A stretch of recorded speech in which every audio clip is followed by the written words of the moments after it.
पुरुषोत्तम मास चल रहा है, मल का महीना पुरुषोत्तम मास। आपको मालूम होगा 12 महीने में 1 महीना अधिक कर दिया था हिरण्यकशिपु को मारने के लिए।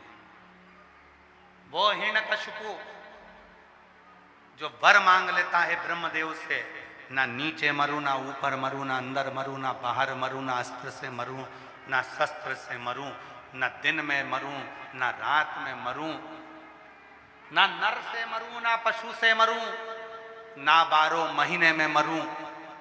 भगवान ने उसको वर दे दिया था तथास्तु। तो ना दिन में मारा, ना रात में, संध्या के समय पर प्रदोष काल में मारा। ना नर से मरा, ना पशु से, तो नरसिंह बनकर भगवान आए।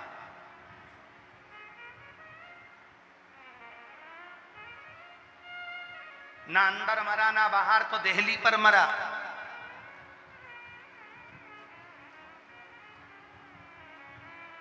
ना शस्त्र से, ना अस्त्र से, तो नख से मरा। ना 12 महीने में मरूं, तो 1 महीना अधिक कर दिया और अधिक मास में मरा, पुरुषोत्तम मास में अधिक मास,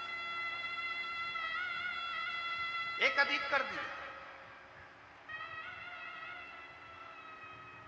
और वो अधिक करना, वो अधिक करना पुरुषोत्तम मास में उसको एक अधिकता का भाव प्रदान कर दिया।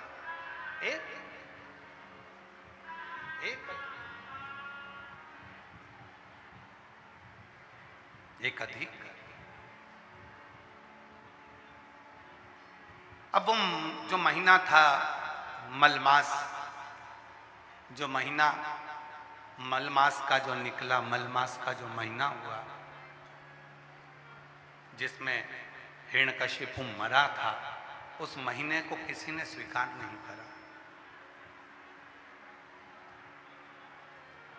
कोई उस महीने को स्वीकार नहीं करता, कोई भी उस महीने को स्वीकार नहीं कर रहा।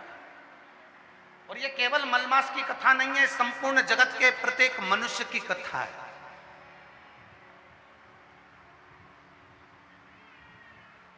जब तक आपके पास में कुछ भी नहीं होगा ना, कोई स्वीकार नहीं करेगा। आपको कोई नहीं जानता, कोई स्वीकार नहीं कर, उस मलमास को कोई स्वीकार नहीं कर, कोई भी स्वीकार नहीं करा। रोता रहा वो मलमास।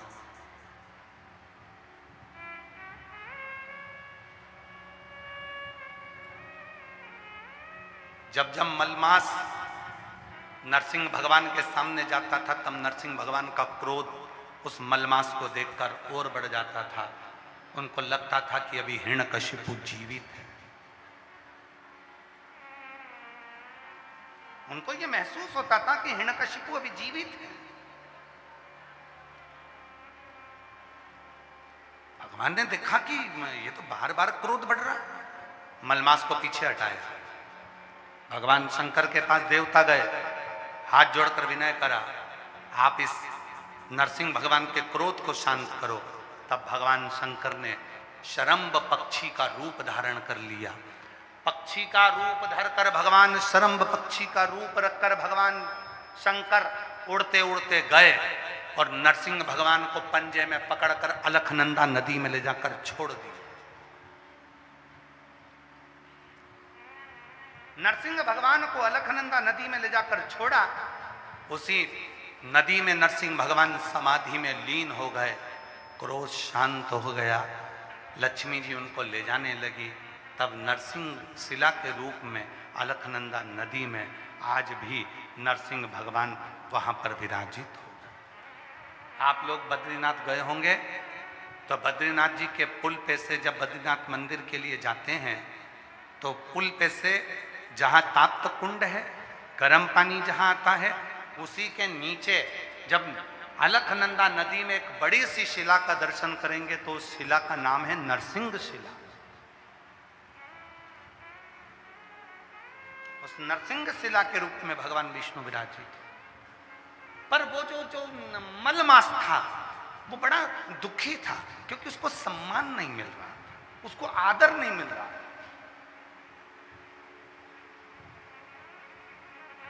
ब्रह्मलोक में गया, ब्रह्मा जी ने बाहर कर दिया, इंद्रलोक में गया तो इंद्र ने बाहर कर दिया, गरुण लोक में गया तो गरुण ने बाहर कर दिया, वरुण लोक में गया तो वरुण में बाहर कर दिया। जितने लोक में मलमास जाता था, मलमास जितने लोक में गया, जो 1 महीना अधिक करा था 12 महीने में, वो मलमास बार बार जहां जाता था सब उसे भगा देते थे। तब वो आखिरी बार मन में सोच लिया मलमास ने कि अब आखिरी बार जा रहा हूं भगवान विष्णु के पास में।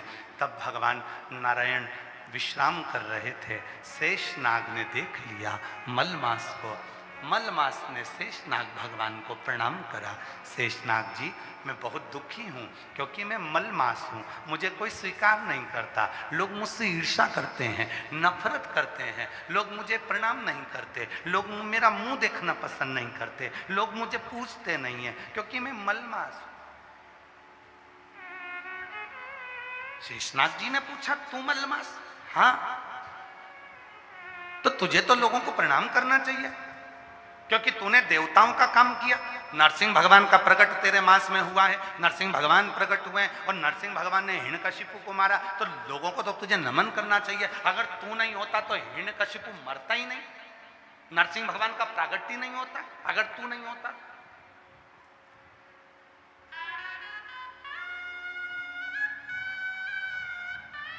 शिव पुराण की यह पुरुषोत्तम मास की कथा प्रत्येक मनुष्य को सुनना चाहिए, प्रत्येक मनुष्य।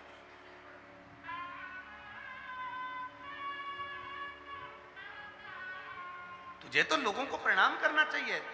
तेरे अंदर नरसिंह भगवान प्रकट हुए, हिरण्यकशिपु मरा, अगर मलमास तू नहीं होता तो हिरण्यकशिपु ही नहीं मरता। शेषनाग ने एक बात बड़ी सुंदर कही, शायद आप सबके लिए और हमारे लिए वो बात है। शेषनाग ने कहा मलमास, मेरा भाई वासुकी नाग, उसने भी देवताओं का हित करा था। समुद्र मंथन में मेरे भाई वासुकी नाग की नेति बनाई गई थी, मंदराचल पर्वत पर उसे लपेटा गया था, देवता और राक्षसों ने मिलकर उसका मंथन किया था। जब समुद्र का मंथन करा, अमृत निकल गया, उस वासुकी नाग को कोने में पटक दिया। कोई ने उसको नहीं देखा, कोई ने उसको अमृत नहीं पिलाया, कोई ने उसको दवा नहीं कराई, किसी ने उसका आदर नहीं करा। मलमास, मुझे लगता है तेरे साथ भी वही हुआ है, क्योंकि ये दुनिया की रीति है, अपना काम करवाने के बाद लोग लात मार देते हैं, उसको धकेल देते हैं, उसका सम्मान नहीं करते। ये दुनिया की रीति। एक पति कहता है कि मैं दिन भर काम करता हूं, तो कभी धर्म पत्नी से भी तो पूछ लिया करो कि वो भी तो दिन भर काम करती है। एक पति कहता है मैं दिन भर खेत पर काम करता हूं, एक धर्म पत्नी से भी पूछा करो, वो भी दिन भर काम करती है। सुबह से उठती है, चाय नाश्ता भोजन खाना, गोबर तगाड़ी खला, ये काम वो काम, मेहमान अतिथि, घर में बुजुर्ग बच्चे, सबको संभालते संभालते संभालते संभालते वो भी तो जिंदगी संभाल रही है, वो भी तो स्त्री है, वो भी तो नारी है। आपको महसूस होता है कि केवल आप कर रहे? नहीं। कभी ये मत कहो कि मैं अकेला कर रहा हूं। तुम्हारी जो अर्धांगिनी है वो भी तुम्हारे साथ कदम से कदम मिलाकर तुम्हारे परिवार को संभाल रही है, तुम्हारे परिवार को देख रही है, वो भी तो देख,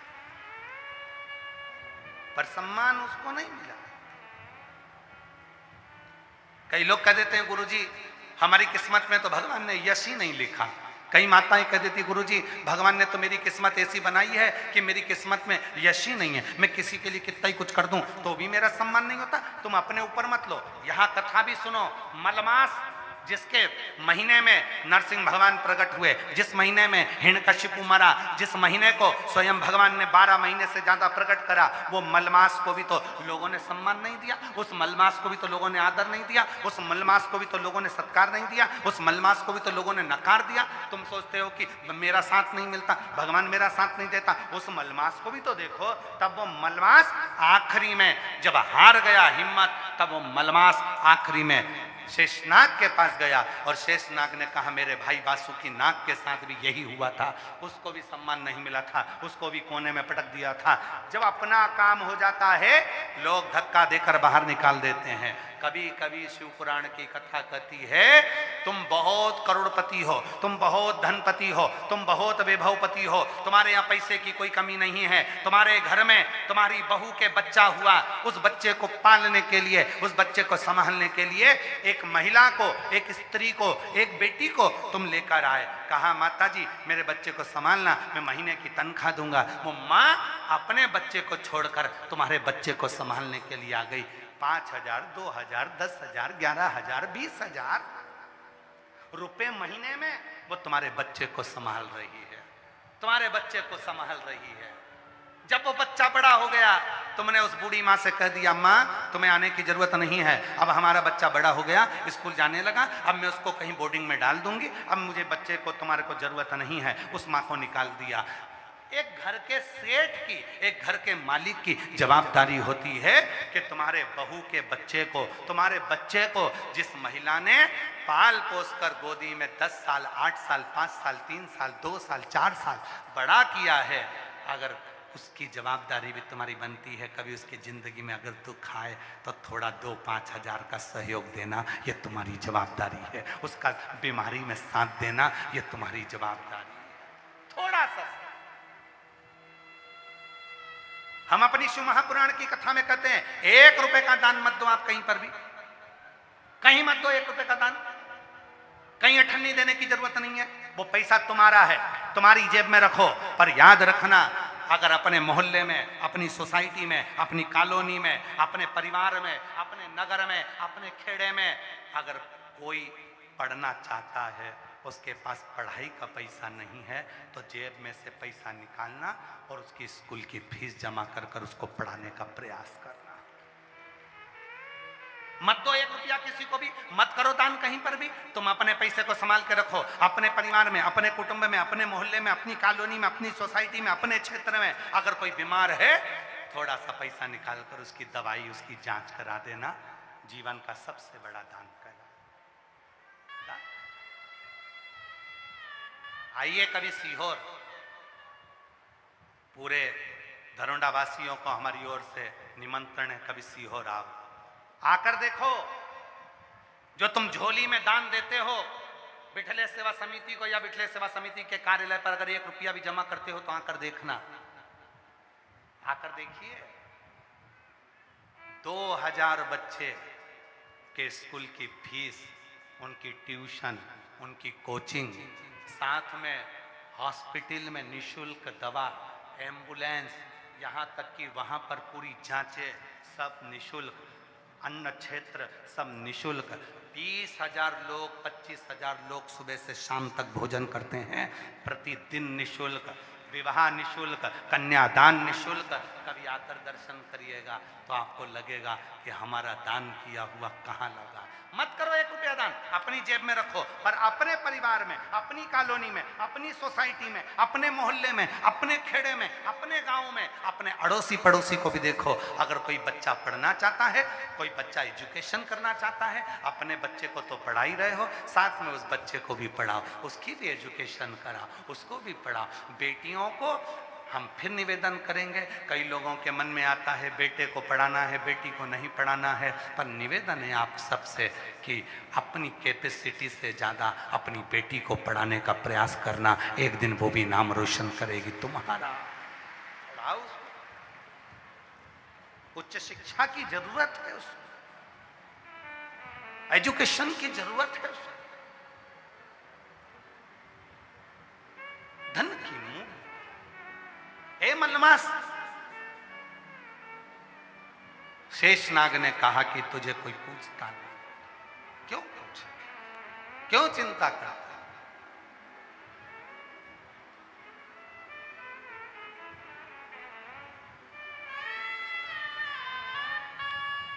कुरुक्षेत्र कौन कौन गया है? हाथ उठाओ जल्दी से। सब गए हो?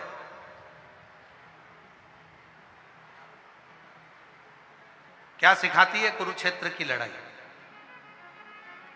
आप लोगों ने गीता बहुत श्रवण करी है, श्रीमद् भागवत कथा भी बहुत श्रवण करी है, बहुत बड़े बड़े विद्वान जन आपको कथा श्रवण कराए होंगे।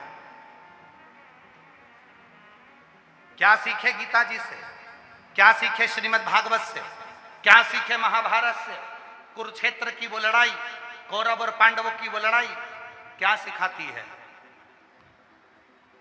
कौरव और पांडवों की लड़ाई केवल एक ही चीज सिखाती है कि जिसके पक्ष में भगवान होते हैं उसकी कभी हार नहीं होती है।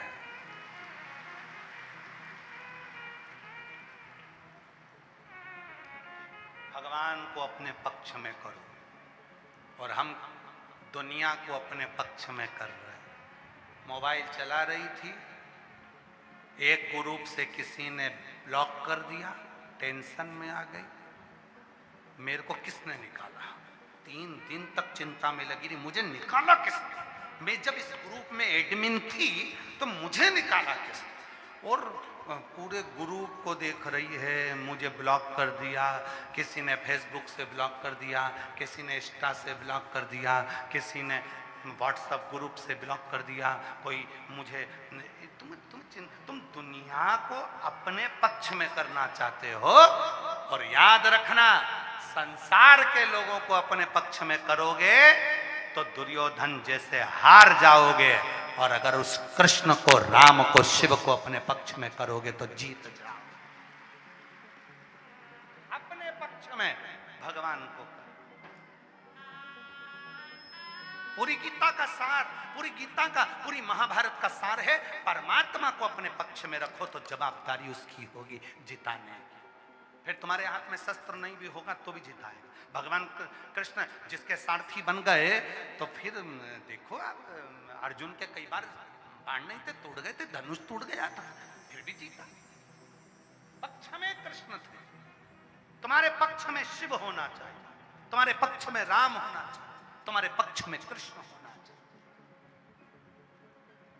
और बहुत सारे लोग मिलेंगे जो तुमसे कहेंगे कि भगवान को छोड़ दो, क्या राम नाम जपना, क्या कृष्ण नाम जपना, क्या शिव जी पे जल चढ़ाना, ये सब ढोंग है, ये सब प्रपंच है। शंकर भगवान पे जल मत चढ़ा, शिव जी की कथा मत सुनो, शंकर जी से हेत मत करो, शंकर जी का भजन मत करो। बहुत सारे मिलेंगे जो तुम्हें परमात्मा से दूर करेंगे। तुम अपनी बुद्धि से कहना और उसको जवाब देना, अन्न खाती हूँ, मुझे पाल पोस कर मेरे माँ बाप ने बड़ा करा है, पढ़ी लिखी हूँ, मैंने भी पढ़ाई करी है, पढ़ाने वाले मेरे पिताजी, खिलाने वाले मेरे पिताजी, साथ देने वाला मेरा पति, मेरे बच्चे, तो मैं तेरी क्यों सुनूं? मैं मेरे दिल की सुनूंगी। मेरी मर्जी, मैं चाहे ये करूं, मैं चाहे वो करूं, मेरी, मैं क्यों तेरे कहने पे चलूं? तुमने कह दिया कि भगवान को मत पूछो, तुमने कह दिया राम को मत पूछो, तुमने कह दिया कृष्ण को मत पूछो, तुमने कह दिया शिव को एक लोटा मत जल चढ़ाओ, तुमने कह दिया शंकर का भजन मत करो, तुमने कह दिया कथा मत सुनो, मैं क्यों ना मानूं? ये मेरा दिल कहता है, ये मेरा मन कहता है, मेरा चित्त कहता है, मेरा मन कहता। एक पत्र में एक बहन ने लिखा, 10 साल तक मेरे घर में औलाद नहीं हुई, डॉक्टरों का इलाज करवाते रहे। एक दिन मैंने अपने घर के लोगों से कहा, सियोर वाला बाबा कहता है सफेद आंकड़े की जड़ का प्रयोग कर लो। पति ने डांट कर कह दिया, पागल जैसे काम मत कर, मूर्ख हो गई है, पढ़ी लिखी है, इतने ऊंचे पद पर होने के बाद, अधिकारी होने के बाद भी तू ऐसी बात करती, किस औहदे पर देख तो सही। 10 साल निकल गए, जब औलाद नहीं हुई तब आखिरी में पत्नी अपने पति को हाथ जोड़कर बोली, एक बार मेरे कहने पर चलो, अपना आंकड़े की जड़ बांधते हैं, पशुपति व्रत करते हैं। और जैसे ही आंकड़े की जड़ बांधी, पशुपति व्रत करा, 3 महीने के अंदर गर्भ ठहर गया, 10 साल के बाद औलाद हो गए। 2 पत्र पत्रें अलग अलग।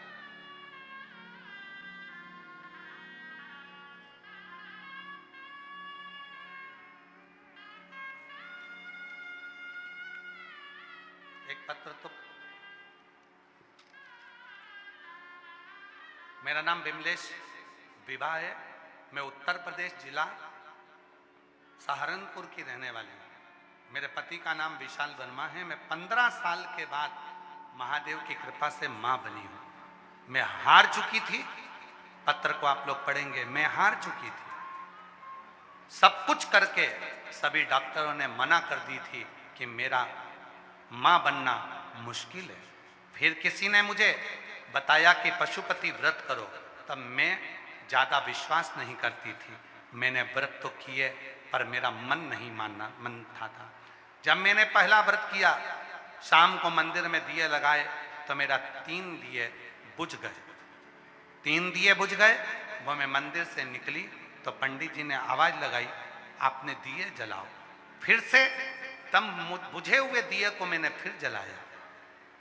वापिस मुझे लगा कि मेरा व्रत कुछ गड़बड़ है। सियोर वाला बाबा कहता है कि विश्वास के साथ करना तो देगा। मैंने वो व्रत तो जैसे तैसे करे।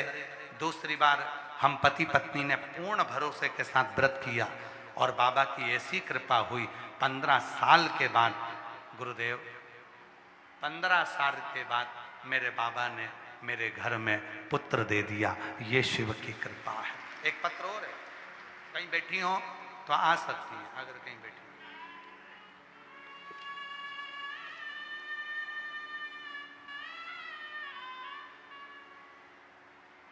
मेरा नाम बीना रानी, गांव उरलाना कला, धर्मपत्नी श्री अशोक शर्मा।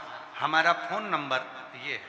गुरुजी कहीं बैठी हो तो आ सकती हैं। मेरा नाम बीना रानी, गांव उरलाना कला, धर्मपत्नी श्री अशोक शर्मा। हमारा मोबाइल नंबर ये है। हम आपकी कथा 2020 से सुन रहे हैं। 1 लोटा जल का चमत्कार हमने प्रत्यक्ष देखा है। हमारे पुत्र के विवाह के 10 साल हो गए थे, लेकिन उसकी यहाँ कोई संतान नहीं थी। हमने कोई डॉक्टर, वेद, हकीम, मंदिर, ऐसा कोई जगह नहीं बची जहां हम नहीं गए। सब तुर दिखाया, सब तुर गोदी भरवाई, फिर भी संतान नहीं हुई। गुरुदेव, तब हमने आपके द्वारा बताए हुए उपाय, आंकड़े की जड़, पशुपति व्रत करना प्रारंभ किया। ऐसा हमने 2 बार किया और भोले भंडारी ने हमारी प्रार्थना स्वीकार कर ली। 22 जनवरी 2024 को महाराज बाबा की कृपा से, मेरे घर में शिव की कृपा से, एक नहीं 2 पशुपति व्रत करे, 2 बार सफेद आंकड़े की जड़ बांधी और बाबा की कृपा से हमारे घर में 22 जनवरी 2024 को घर में 2 पुत्रों ने जन्म लिया, जिसका नाम हमने ध्रुव और शिवाय रखा है। भोलेनाथ को आज शुक्राना करने के लिए मैं यहाँ आई हूँ, बाबा को नमन करने के लिए। एक नहीं दिए, 2 दिए। एक पत्र और है। मेरा नाम रेणु भाटिया है। मैं दिल्ली की रहने वाली हूँ। मेरा मोबाइल नंबर ये है। बाबा की कृपा का क्या बखान करूं, उसकी असीम कृपा तो हमेशा हमारे परिवार पर है। गुरुदेव, मेरे बड़े सुपुत्र और पुत्र वधू के यहाँ कई वर्षों तक औलाद नहीं हुई। हिम्मत हार चुके थे। डॉक्टर ने भी कह दिया था कि कोई नस चोक होने के कारण इसको माँ का सुख नहीं प्राप्त होगा। जब हिम्मत हारे तब मैंने अपने बेटे बहू को सियोर भेज दिया। वहां कंकर शंकर की पूजन कराई, रुद्राक्ष लेकर आए। एक कंकर जो लेकर आए थे उसी पर जल चढ़ाकर मेरी बहू ने पीना प्रारंभ करा और बाबा की ऐसी कृपा हुई। 2 बार पशुपति व्रत करे, 2 बार सफेद आंकड़े की जड़ बांधी, 2 बार सियोर होकर आ गई और बाबा की कृपा से 24 जून 2025 को मेरे घर में जुड़मा 2 बच्चों ने जन्म लिया। मैं बाबा को यहाँ प्रणाम करने के लिए आई हूँ। दोनों बच्चों का फोटो लगा रही हूँ, दोनों बच्चों का फोटो। और जो जैसी वो ऐसा ही फल पाया, नहीं खाली से लौटाया, वो मन ही मन हर्षाया, और कर दिया माला माल का शिवाले ले, लुटा दिया भंडार का काशी वाले ने लुटा दिया भंडार काशी वाले ने, लुटा दिया भंडार काशी वाले ने ओ कर दिया माला माल काशी वाले ने लुटा दिया भंडार काशी वाले ने। किस भावना से आए हो? आपके मन में क्या चल रहा है, क्या विचार चल रहा है? सती माता भी कथा श्रवण करने के लिए गई थी कुंभज ऋषि के यहाँ भगवान शिव के साथ, और कुंभज बाबा कथा कर रहे थे। सती मैया के मन में आ गया मेरी तो शादी हुई है और विवाह हुआ, पति को तो घुमाने के लिए कोई अच्छे स्थान पर ले जाना चाहिए। आजकल के पति पत्नियों को घुमाने के लिए गोवा लेकर जाते हैं, हिल स्टेशन लेकर जाते हैं, हिमाचल आदि लेकर जाते हैं, और मेरे पति मुझे घुमाने के लिए शादी के बाद लेकर आए तो कथा सुनाने बिठा दिया। और कुंभज बाबा कथा कर रहे थे, सती के मन में आया शादी के बाद में कथा सुनने बैठी, इससे तो अच्छा है कि मेरा जीवन जलकर भस्म हो जाए। कुंभज ऋषि मौन हो गए, चुप हो गए, स्तब्ध हो गए। कथा पूरी हो गई। शिवजी ने पूछा क्या बात है कुंभज ऋषि, आप चुप हो गए हो कथा कहते कहते बीच में, क्या हुआ? कुंभज ऋषि ने कहा शिव महापुराण की कथा जब होती है और इसको जो सुनता है उसके मन के अंदर जो बात आती है वो पूरी होती है। पूरी होती है? हाँ, तो अच्छी बात है। शंकर भगवान कहने लगे मैं कथा सुन रहा था, मैं जो मांगूंगा वो मुझे मिलेगा? बिल्कुल। तो जो मैं मांगूंगा वो मिलेगा? बिल्कुल मिलेगा। तो कुंभज ऋषि से कहा बताओ मैंने क्या मांगा, आप बता सकते हो? कुंभज ऋषि ने कहा मैं आपके मन की जानता हूं, आपने राम जी का दर्शन मांगा है। आप जब जाओगे यहां से तब राम जी का दर्शन हो जाएगा। तो फिर तुम चुप क्यों हुए, मौन क्यों हुए? कुंभज ऋषि ने कहा तुमने तो राम का दर्शन मांगा था, पर सती माता ने मन में सोचा मेरे पति मुझे यहाँ कथा सुनाने लिया, इससे तो मैं जलकर राख हो जाऊं तो अच्छा। शिव जी कहने लगे शिव पुराण सुनते समय जो मन में आता है वो तो होकर ही रहता है, उसे कोई नहीं रोक सकता। अब तो सती को जलकर भस्म होना ही पड़ेगा।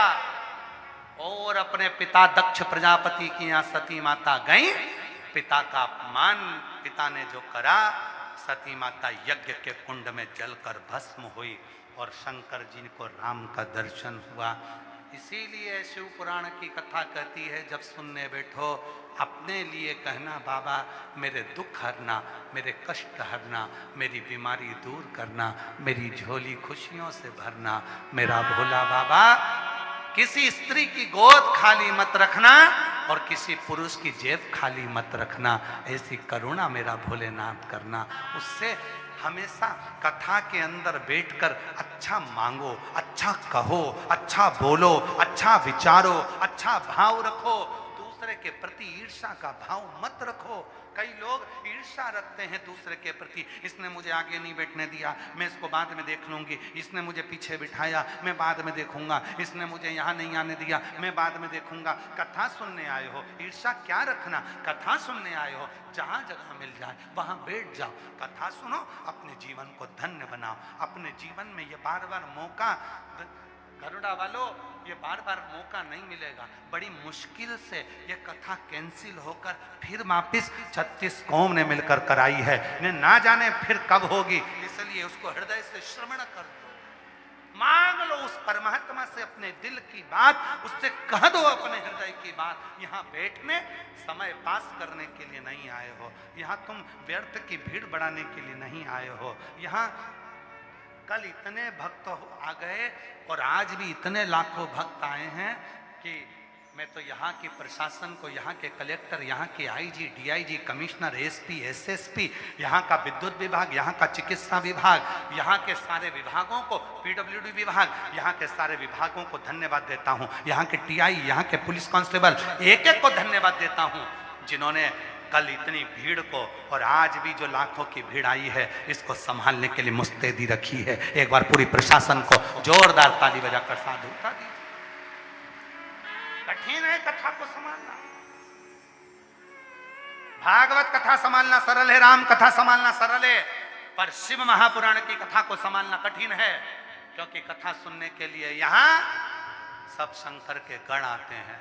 किसकी बुद्धि कैसी, किसके विचार कैसे, किसकी सोच कैसी, कितनी संख्या में आएंगे, कोई भरोसा नहीं है। लोग सोचते हैं पहले दिन तो पब्लिक कम आएगी, दूसरे दिन थोड़ी बढ़ेगी, तीसरे दिन बढ़ेगी, चौथे दिन बढ़ेगी। अब इनको क्या बताएं कि पहले दिन ही छक्का लगा दिया है। बताओ तो बताओ क्या पहले के लोग शिव के मंदिर नहीं जाते थे? खूब जाते थे। क्या पहले के लोग भगवान शंकर पर जल नहीं चढ़ाते थे? खूब चढ़ाते थे।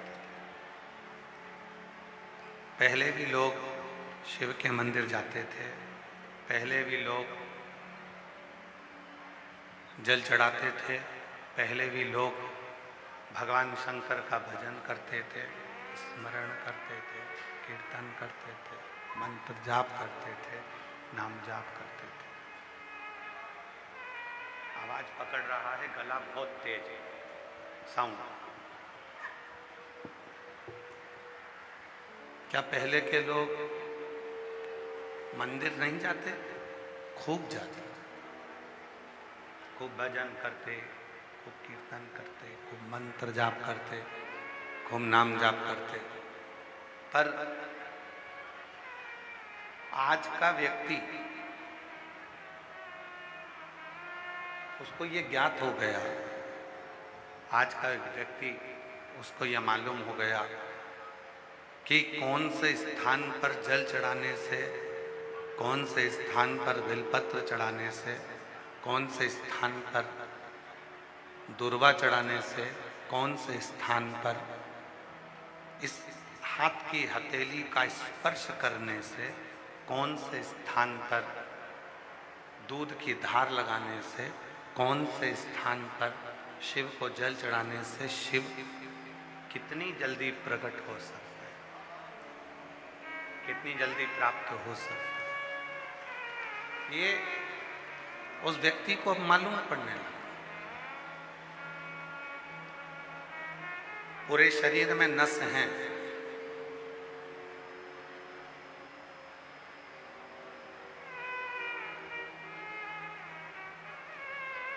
ये पूरा शरीर नसों से भरा पड़ा हुआ है।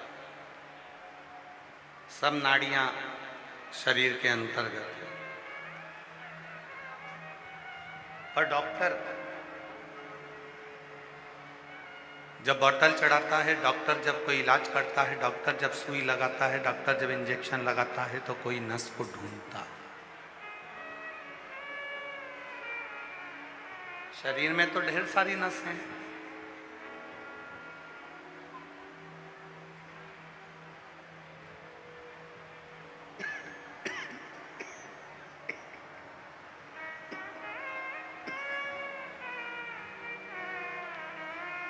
शरीर में तो बहुत सारी नसें हैं, बहुत सारी नाड़ियां शरीर के अंतर्गत है।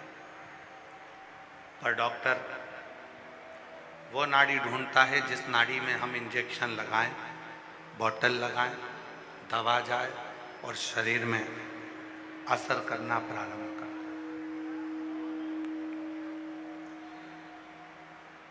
वो दवा जिस नाड़ी में जाएगी, जिस नस में जाएगी, वहां से वो असर करना चाहिए, वो असर करेगा।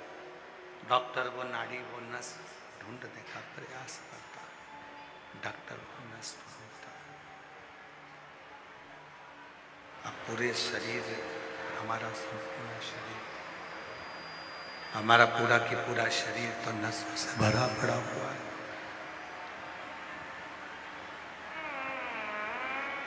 जब हमारा पूरा की पूरा शरीर नसों से भरा पड़ा हुआ है, नाड़ियों से भरा पड़ा है, तो फिर वो नस क्यों ढूंढी जाए? अरे आवाज नहीं जा रही है आशीष, उधर बाहर आवाज नहीं है। नसों को, जब पूरा शरीर हमारा नसों से भरा पड़ा है, जब हमारा पूरा शरीर नाड़ियों से भरा पड़ा है, फिर डॉक्टर को नस ढूंढने की जरूरत क्यों है? इसलिए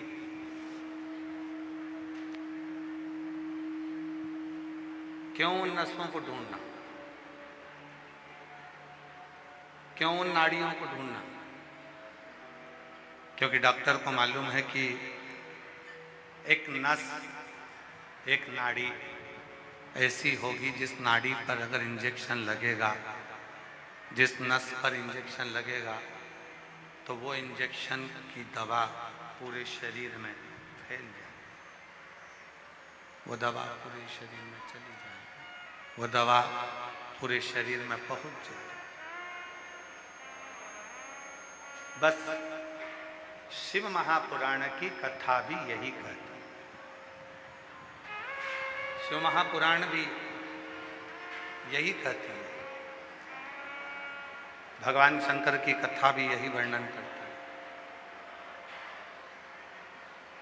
कि शिव महापुराण ने व्यक्ति के जीवन में, वेद व्यास जी वर्णन करते हैं, मानव के शरीर में जो तकलीफ है, मानव के शरीर में जो दुख है, मानव के शरीर में जो कष्ट है, कौन से स्थान पर जल चढ़ाकर, कौन से स्थान पर दूध चढ़ाकर, कौन से स्थान पर बिलपत्र चढ़ाकर हम उस सुख को प्राप्त कर सकते।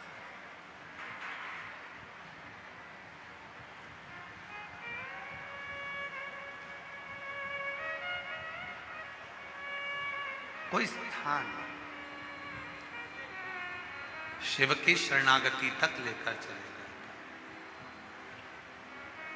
भगवान शंकर के पास तक लेकर चले गए। जैसे नस में लगा हुआ इंजेक्शन पूरे शरीर में दवाई को लेकर जाता है, एक शरीर को चलाने के लिए नसें अलग अलग हैं, पर एक इंजेक्शन पूरे शरीर में दवाई को पहुंचा देता है। उसी तरह 33 कोटि देवताओं को ढूंढने के लिए अलग अलग नहीं जाना, भगवान को ढूंढने के लिए अलग अलग स्थान पर हमें नहीं जाना।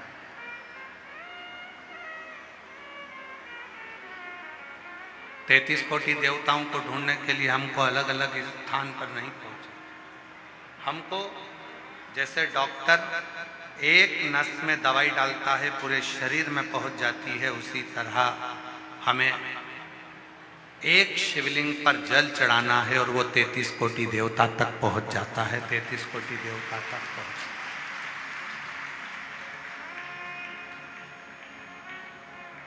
एक लोटा जल सारी समस्या का।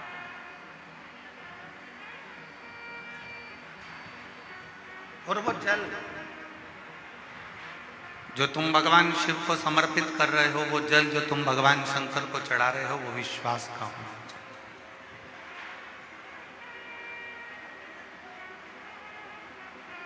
जल से भी ज्यादा जरूरी है भरोसा, विश्वास।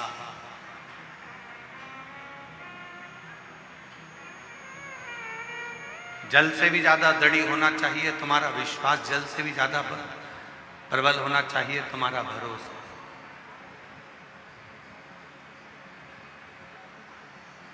और जिस दिन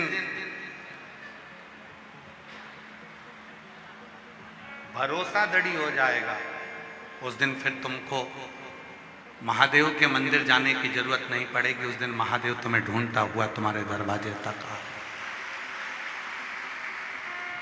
तुमको नहीं जाना।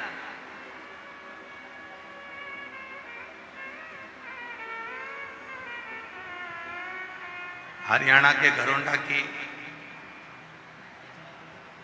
ये पवित्र अनाज मंडी में जो ये कथा चल रही है, घरोंडा की रहने वाली मेरी जीजियों ने भगवान शंकर की अविरल भक्ति को धारण किया। और उनका विश्वास, घरौंडा वासियों का भरोसा,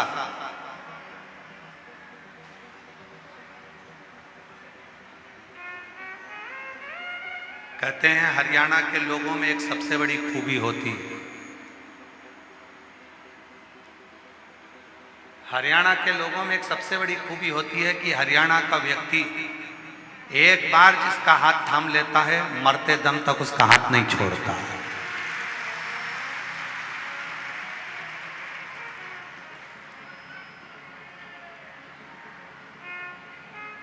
मतलब उसके भीतर विश्वास की जागरूकता रहती है, उसके भीतर भरोसे की जागरूकता रहती है।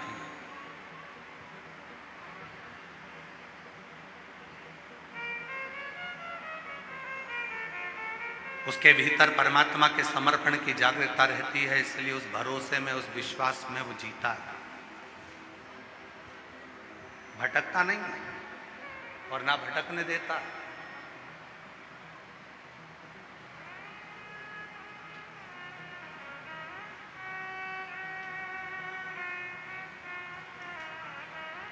कल एक बहन जी ने एक प्रश्न लिखकर दिया और वो पत्र जब हम कल जहां हम अग्रवाल भवन में ठहरे हैं, अग्रसेन भवन में जहां हमारा निवास है, जहां हम रुके हैं,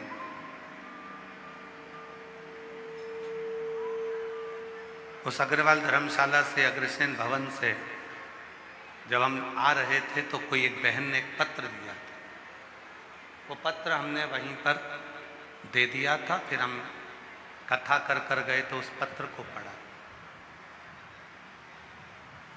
उस पत्र में उस बहन ने लिखा था कि मैंने एक संकल्प लिया है कि मैं 1008 बेलपत्र शिव जी को समर्पित करूंगा।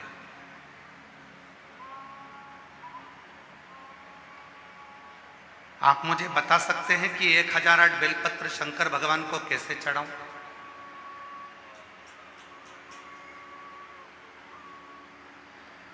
उस बहन ने पत्र में लिखा कि हमने संकल्प लिया है कि 1008 बेलपत्र शिव जी को समर्पित करूंगी। क्या आप बता सकते हो कि वो 1008 बेलपत्र शंकर जी को कैसे चढ़ाऊं? थोड़ा सावधानी से सुनना उस बेटी के प्रश्न, उस बहन के प्रश्न।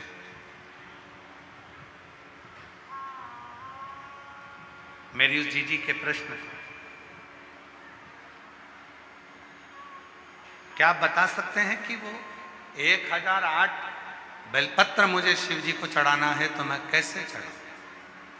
अगर वो बहन जो अग्रसेन भवन में पत्र दी थी, अगर वो बैठी हो तो खड़ी हो सकती है, और अगर नहीं आई हो तो टीवी के माध्यम से भी सुन सकती है। कि वो पत्र में लिखा कि मैं 1008 बेलपत्र शिव जी को चढ़ाना चाहती हूं, उसको कैसे चढ़ाऊं? तो आपसे निवेदन है, शिव महापुराण की कथा कहती है अगर 1008 बेलपत्र आप शिव जी को चढ़ाना चाहते हो तो पहले 1008 बेलपत्री के पेड़ लगाओ, तब जाकर 1008 बेलपत्र शिव जी को चढ़ाओ।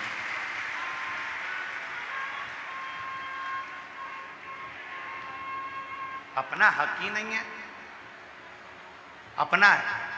अगर हक हो महाराज, अपना यदि हक हो, जिस पेड़ को हमने लगाया उस पेड़ की बेलपत्र का हक हमारा, जिस वृक्ष को हमने लगाया उस वृक्ष के फल का हक हमारा, जिस पौधे को लगाया उस पौधे के फूल पर हक हमारा। बेलपत्री के वृक्ष को लगाया है,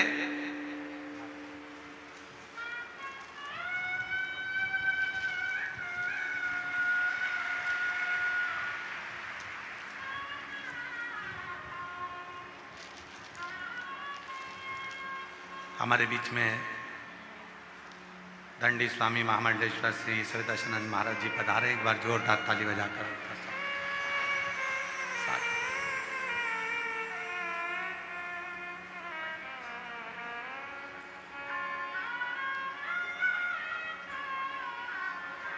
यदि महाराज 1008 बेलपत्र यदि आप शिव जी को समर्पित कर रहे तो 1008 बेलपत्र के वृक्ष लगाने की जवाबदारी भी आपकी। हो सकता है आपको हमारी बात का बुरा लग जाए, हो सकता है हमारी बात का आपको बुरा लग जाए, पर जिस पौधे को लगाया उस पौधे के फूल पर हक अपना होता है, जिस वृक्ष को लगाया उस वृक्ष के फल पर हक अपना होता है, और जिस बेलपत्र के वृक्ष को लगाया उस बेलपत्र के वृक्ष की पत्तियों पर भी हक अपना होता है। फिर आप तोड़कर उसे शिव को समर्पित कर सकते।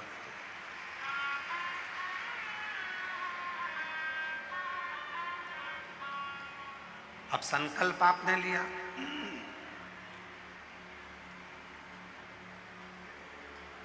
कि 1008 बेलपत्र तोड़कर मैं चढ़ाऊंगी। संकल्प आपने लिया, गला पकड़ रहा है भाई मेरे। संकल्प आपने लिया है कि 1008 बेलपत्र, यह माइक अच्छा है कि ऐसा ही है? 1008 बेलपत्र तोड़कर मैं शिव जी को चढ़ाऊंगी, समर्पित करूंगी। अब संकल्प आपने लिया है तो वृक्ष वो होना चाहिए जिस वृक्ष को आपने रोपित किया, जिस वृक्ष को आपने लगाया।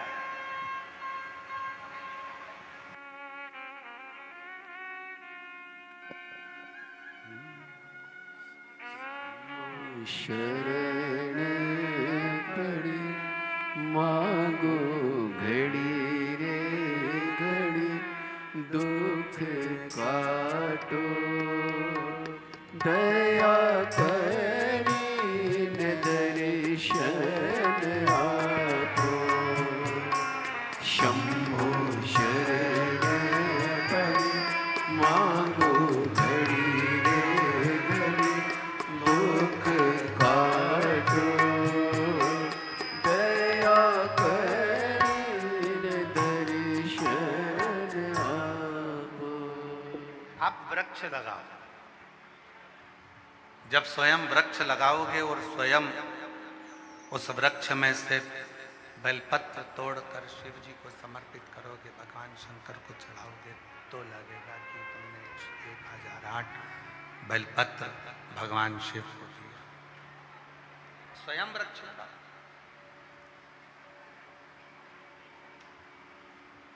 उमा संहिता, उमा संहिता को अगर बन सके, आप सुन रहे हो ठीक है, और यदि बन सके तो आप गीता प्रेस गोरखपुर की शिव महापुराण लेकर आओ और उसको पढ़ो, उसकी उमा संहिता को पढ़िए। बहुत ध्यान लगाकर सुनिएगा मेरी जीजियों। पुरुषोत्तम मास की कथा चल रही है। एक एक शब्द आपके लिए बहुत सुख देने वाला है, आनंद देने वाला है। एक एक शब्द उमा संहिता को पढ़िए। जब गीता प्रेस गोरखपुर के शिव पुराण को लाकर आप उमा संहिता को पढ़ेंगे तो उस उमा संहिता में आप अध्ययन करेंगे, और वो अध्ययन करने के बाद आप अपने भीतर उतारिएगा। मान लो आपने 1.25 लाख बेलपत्र चढ़ाने का संकल्प कर लिया, मान लो आपने 1008 बेलपत्र चढ़ाने का संकल्प कर लिया, मान लो 108 बेलपत्र चढ़ाने का संकल्प कर लिया, और तुम्हारे पास में तुम्हारा लगाया गया वृक्ष नहीं है और तुम्हें इतनी बेलपत्र चढ़ाना है, तो फिर करोगे क्या? बेलपत्र का पेड़ लगने में तो टाइम लगेगा, तो इतनी बेलपत्र चढ़ाओगे कैसे? तो फिर उमा संहिता ने कहा, उमा संहिता में वर्णन आता है, एक बार माता पार्वती जी ने भगवान शंकर को प्राप्त करने के लिए 1.25 करोड़ बेलपत्र के पत्र शिव को समर्पित करने का संकल्प ले लिया।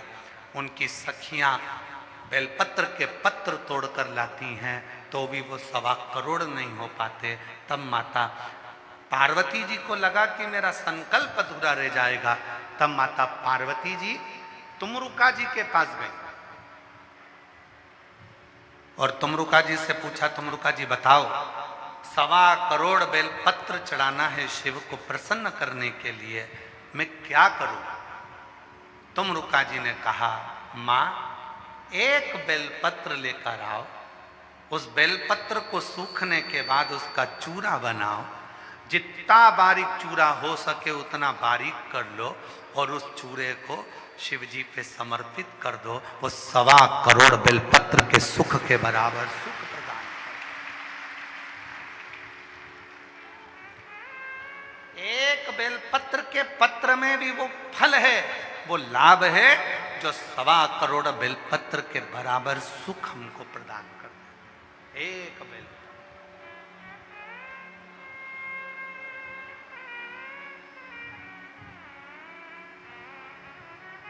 कुबेरेश्वर धाम जाते हो आप लोग? जब सीहोर जाते हो कुबेरेश्वर धाम पर, बाबा कुबेर भंडारी की भूमि पर जाते हो, 12 ज्योतिर्लिंग के मध्य बिंदु कुबेरेश्वर धाम पर कंकर शंकर पूजन करते हो, वहां से एक रुद्राक्ष लेकर आप आते हो। वहां से आते समय एक बेलपत्र जो शंकर भगवान पे चढ़ा हुआ हो,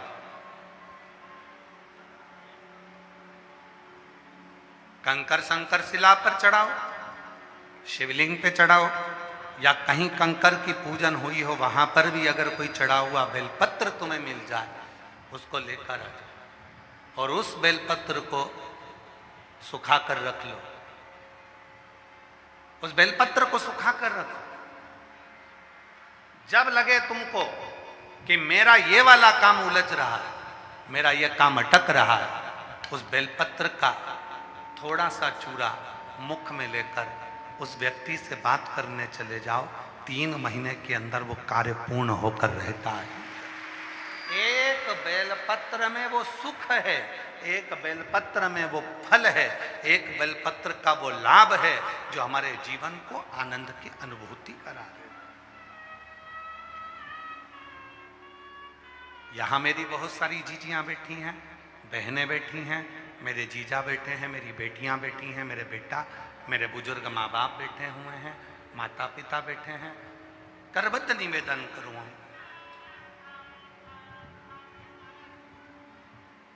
1.25 लाख बेलपत्र चढ़ाना है, 108 बेलपत्र चढ़ाना है, 1008 बेलपत्र चढ़ाना है, 1.25 करोड़ बेलपत्र चढ़ाना है।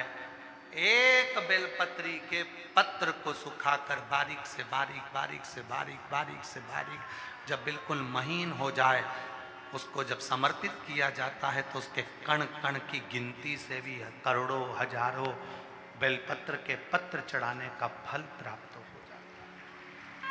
महीन से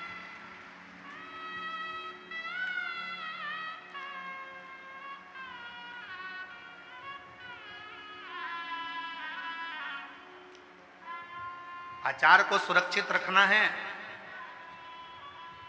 मेरी सारी जीजियां बैठी, अब आम आना चालू हो गए, केरी आना चालू हो गई। आम आएंगे, केरी आएगी, आप लोग अचार डालेंगे।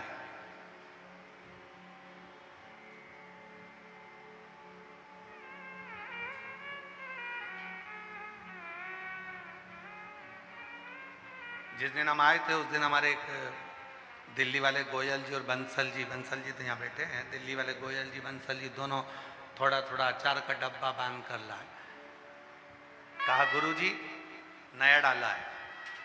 तो हमने पूछा क्यों भाई इतना अचार लाए हो, इस अचार में फाँक तो बहुत कम है और तेल ज़्यादा है। तो वो गोयल जी की धर्म पत्नी बोली ये जितना तेल में डूबा रहता है उतना सुरक्षित रहता है। हमने कहा वाह कितनी सुंदर बात कही।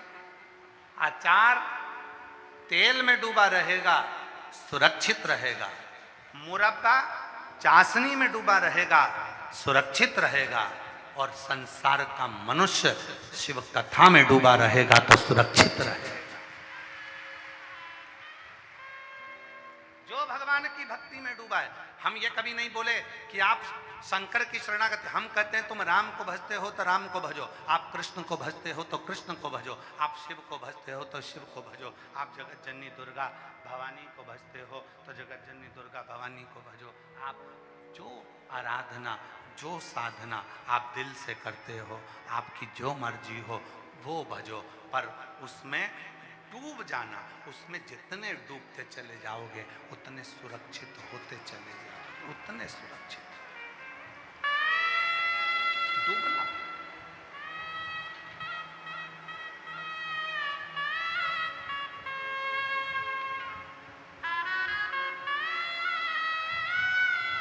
पानी में डूबोगे तो मर जाओगे और शिव की भक्ति में डूबोगे तो तर जाओगे। पानी में डूबने वाला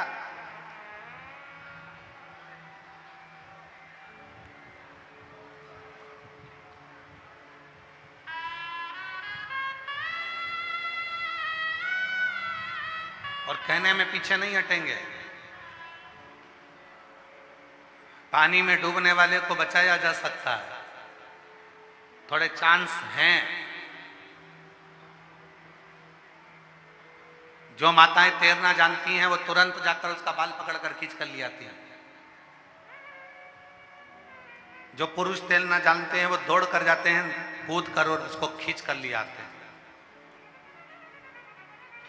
पानी में डूबने वाले को बचने के चांस हैं, पर जो दारू की प्याली में डूबता है उसके बचने के चांस कभी नहीं होते। पानी में डूबने वाले को बचाया जा सकता है, पर प्याली में डूबने वाले को बचाना कठिन पड़ जाता है, क्योंकि पानी में डूबेगा तो केवल एक डूबेगा और प्याली में डूबा उसका बेटा भी एक दिन रोएगा, बेटी भी रोएगी, पत्नी भी रोएगी, माँ भी रोएगी, बाप भी रोएगा, जिंदगी भर उसका रोने में निकल जाएगा। जी थोड़ा बचिए, थोड़ा।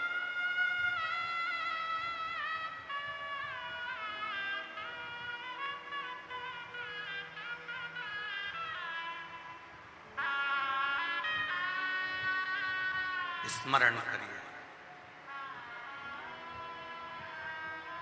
भगवान शंकर को बेलपत्र चढ़ाकर ये विचार करिए कि ये बेलपत्र मैंने अपने विश्वास से दिए। कितने पत्ते होते हैं बेलपत्र में? 3।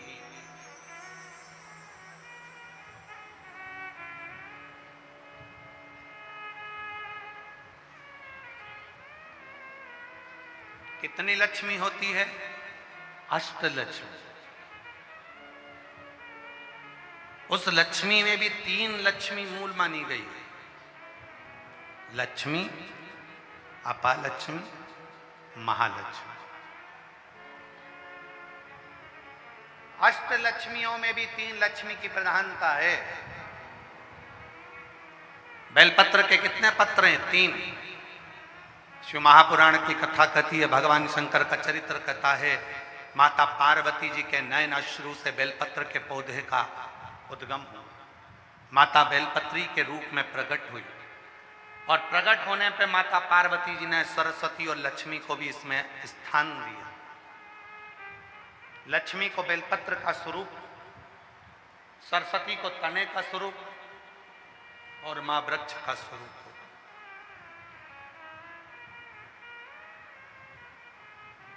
जब ये बेलपत्र शिव जी की साक्षी में माता पार्वती जी के सम्मुख में आया, तब मां जगत जननी पार्वती जी ने कहा कि ये लक्ष्मी। उसी समय पर भगवान शंकर ने इस बेलपत्र के एक पत्ते को 3 पत्र कर दिया। ये लक्ष्मी के 3 स्वरूप, लक्ष्मी, अपालक्ष्मी, धनलक्ष्मी। लक्ष्मी वो जो एक बार आए और आपके हाथों से पुण्य कराती जाए, भंडारे कराए, दर्शन कराए, तीर्थ कराए, कथा सुनाए, भूखे को भोजन कराए, प्यासे को पानी पिलाए, किसी के काम आ जाए, बेटी बेटा बहू नाते रिश्ते कुटुंब कबीले सब में प्रेम बढ़ाए, वो लक्ष्मी। दूसरी अपालक्ष्मी वो लक्ष्मी जो आती तो है पर वापिस चली जाती है, गलत तरीके से आई और गलत तरीके से चली गई। और तीसरे नंबर पर है धन लक्ष्मी, वो लक्ष्मी जो एक बार घर में आ गई तो 1 साल 2 साल नहीं, वो 7 पीढ़ी तक टिकती है, उसको धन लक्ष्मी कहा। धन लक्ष्मी। लोग कहते हैं गुरुजी एक बेलपत्र चढ़ाने से कितना फल मिलता है। शिव महापुराण की कथा में कुमार खंड के अंतर्गत शिव महापुराण की कथा में कुमार खंड में लिखा, एक बेलपत्र का मात्र स्पर्श कर लेने पर, मात्र स्पर्श कर लेने पर 3 लक्ष्मियां हमारे ऊपर कृपा करना प्रारंभ कर देती। एक बेलपत्र का मात्र स्पर्श कर लेने,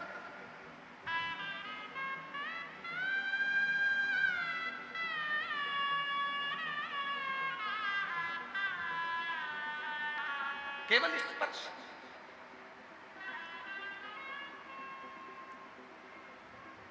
एक काशी में कथा करी थी, पहले नंबर वाली, दूसरी वाली नहीं, पहली वाली कथा। उस पहली वाली कथा में कहा था, जब जीवन में तुम्हें लगने लगे कि तुम्हारे पास में लक्ष्मी की कमी हो रही है, धन की कमी हो रही है, संपदा की कमी हो रही है, वैभव की कमी हो रही है, खूब मेहनत करना, कर्म को जागृत करना, परिश्रम पूरा करना, रात दिन एक कर देना, इधर उधर भटकना मती। किसी के कहने पे यहाँ मत जाना कि मैं इनको ये दिखा दूंगा, इनको हाथ दिखा दूंगी, इनको पत्रिका दिखा दूंगी, इनको ये दिखा दूंगा, उनसे भभूति ले आऊंगा, उनसे बेल ले आऊंगा, उनसे नारियल ले आऊंगा तो मेरा काम हो जाएगा। ना ना ना, शिव महापुराण का कुमार खंड कहता है, जब तुम्हारे यहाँ धन की कमी हो, अपने परिश्रम को बढ़ाओ, अपनी मेहनत को बढ़ाओ, अपने कर्म को बढ़ाओ, अपनी लगन को बढ़ाओ, अपनी एकाग्रता को बढ़ाओ। और साथ में शंकर जी के मंदिर में बेलपत्र हमेशा कब चढ़ाते हो?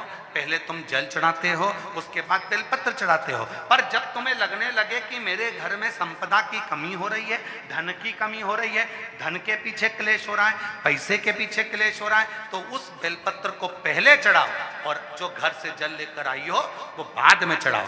और जब तुम उस जल को बाद में चढ़ाओगी और बाद में चढ़ाने के बाद उस चढ़ी हुई बेलपत्र को अपने घर लेकर आओगी, रखो रात भर, फिर दूसरे दिन उस बेलपत्र को वापस लेकर जाओ, फिर नया बेलपत्र चढ़ाया, पुराना बेलपत्र वहीं छोड़कर आई, फिर नया बेलपत्र चढ़ाया, पुराना बेलपत्र वहीं छोड़कर आई। ये क्रम जो 21 दिन तक लगातार कर लेता है, 22वें दिन वो खुद कह सकता है कि मेरे घर में अब भगवान ने हाथ पकड़ लिया, मेरे घर में संपदा देना प्रारंभ कर। एक बेलपत्र में लक्ष्मी, अपालक्ष्मी, धनलक्ष्मी, 3 लक्ष्मियों का भाव कुमार खंड वर्णन करता है कि एक बेलपत्र के पत्र में वो सुख होगा, वो आनंद हो।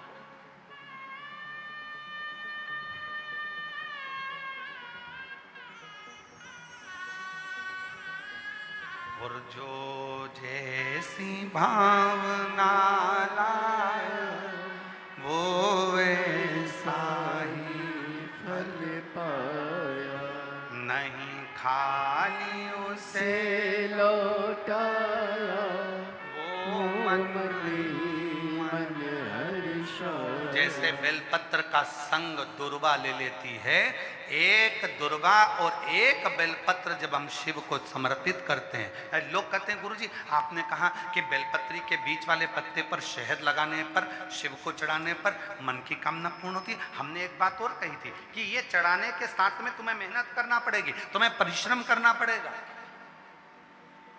मेहनत रात दिन करना पड़ेगी, तब तुम बेलपत्री के बीच वाले पत्ते पर, धन लक्ष्मी का जो पत्ता है उस पर आप शहद लगाकर शिव को समर्पित करते हो। और जैसे ही वो शहद का संग बेलपत्र को मिलता है,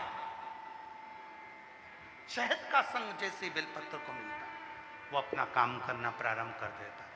नौकरी, एक पत्र है अच्छा है।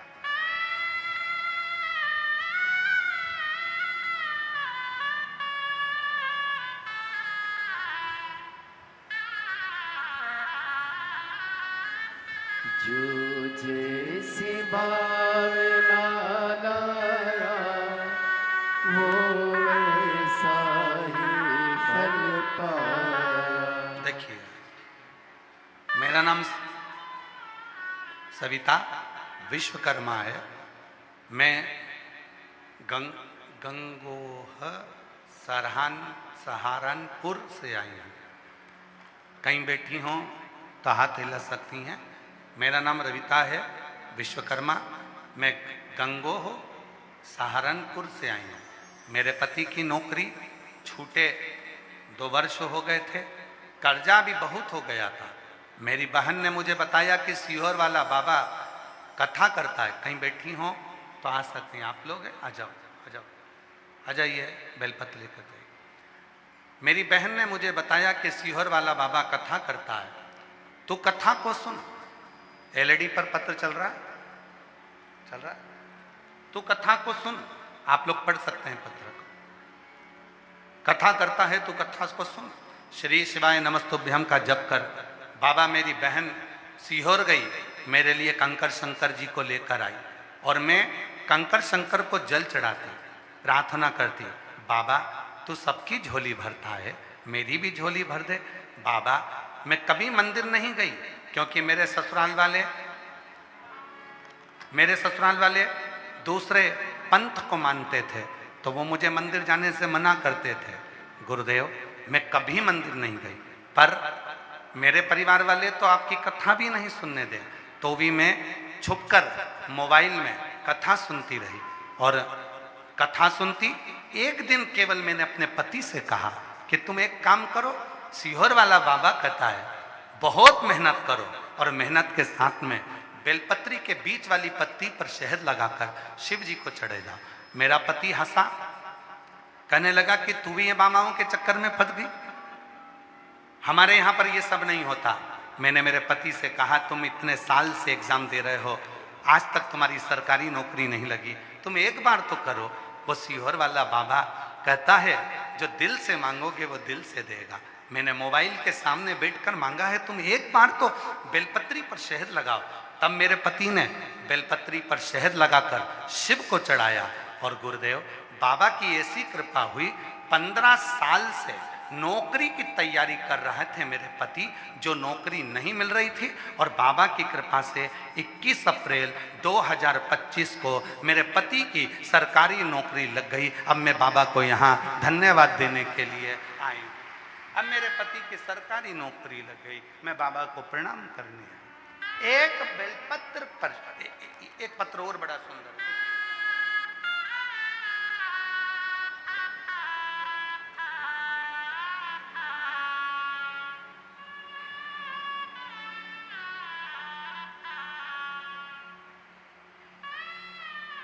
शशि देवी पति राजकुमार चौरसिया। कौन सा गांव लिखा है, आप लोग पढ़ के बताओ जरा। वाराणसी कि वाराणसी। मैं शशि देवी पति राजकुमार चौरसिया, पत्र में नाम लिखा है वाराणसी है कि वाराणसी, आप लोग पढ़ने वाली हूँ। भोले बाबा कहीं बैठे हों तो हाथ हिला सकती हैं। शशि देवी पति राजकुमार चौरसिया वाराणसी से हैं। भोले बाबा की कृपा का मैं क्या वर्णन करूं गुरुदेव, छप्पर फाड़ कर देता है बाबा। मेरा बेटा शुभम चौरसिया सरकारी नौकरी की तैयारी बहुत सालों से कर रहा था। बाबा की कृपा ऐसी हो गई कि बेलपत्र का शहद लगाकर जो प्रयोग किया और शिव पर 1 लोटे जल का प्रयोग करा, आज मेरे बेटे की सरकारी नौकरी लग गई है। मैं बाबा को यहाँ प्रणाम करने आई हूँ। तीसरा पत्र है, मेरा नाम गायत्री सिंह है। मैं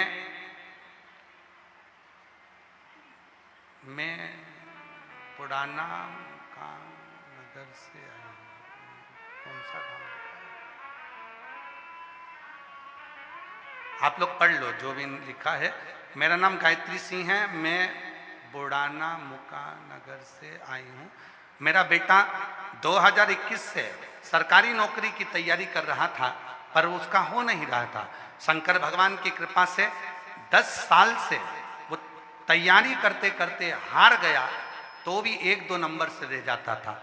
तब मैंने बेटे से शहद और बेलपत्र का उपाय किया था। भगवान भोलेनाथ ने मुझे छप्पर फाड़ कर दे दिया।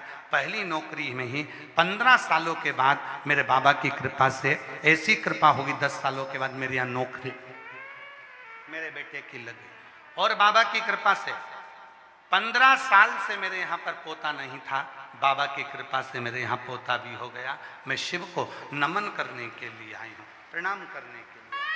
और जो जैसी भावना लाया वो वैसा ही फल पाया, नहीं खाली उसे लौटाया, वो मन ही मन हर्षाया, कर दिया माला माल काशी। 15 साल के बाद पति की नौकरी लगी है, एक बार जोरदार ताली बजाएं। भंडार काशी वाले ने लुटा दिया, भंडार काशी वाले ने। छुप कर मोबाइल पर कथा सुनती थी, कोई नहीं मानता तो भी अकेली कथा को मोबाइल पर श्रवण कर।